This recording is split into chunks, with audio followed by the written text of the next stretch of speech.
জ্বালানি তেল, এলপিজি ও এলএনজির জন্য এশিয়ার দেশগুলো অনেক বেশি নির্ভরশীল হওয়ায় চরম বিপাকে ভারত, পাকিস্তান, নেপালের মতো দেশ। লাইনে দাঁড়িয়েও এলপিজি কিনতে পারছেন না সাধারণ মানুষ। একই অবস্থা পেট্রোল পাম্পগুলোতেও।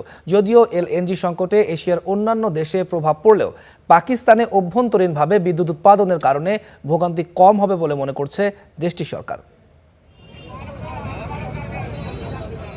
কাতার থেকে এলপিজি আমদানি বন্ধ হওয়ায় ভারতের পরিবারগুলোতে যেন রান্না বন্ধ হওয়ার জোগাড়।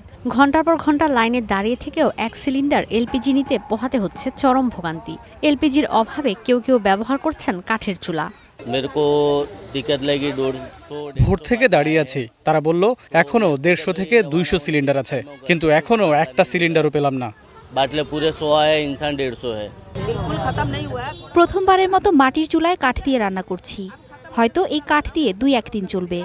গ্যাস সিলিন্ডারের এত সংকট, কি করব জানি না। শুধু বসতবাড়ি নয়, হোটেল রেস্টুরেন্টগুলো এলপিজির অভাবে কোনো রকমে কার্যক্রম চালাচ্ছে। এলপিজি সংকটে অনেক রেস্টুরেন্ট ব্যবহার করছে লাকড়ির চুলা। কোথাও এলপিজি পাচ্ছি না, এমনকি কালো বাজারেও না। একটা সিলিন্ডারের জন্য 4 থেকে 5,000 রুপি চাচ্ছে। কাঠের দামও বেড়ে গেছে। 3 টন 20,000 রুপি দিয়ে কিনেছি। পরিস্থিতি করুণ নেপালেরও। লম্বা লাইনে দাঁড়িয়ে অপেক্ষা এক সিলিন্ডার এলজির। গ্যাসের চরম সংকট। বাজারে যাই, ডিলারের কাছে যাই, নাম রেজিস্ট্রেশন করি, কিন্তু গ্যাস পাবো কিনা সেই নিশ্চয়তা নেই।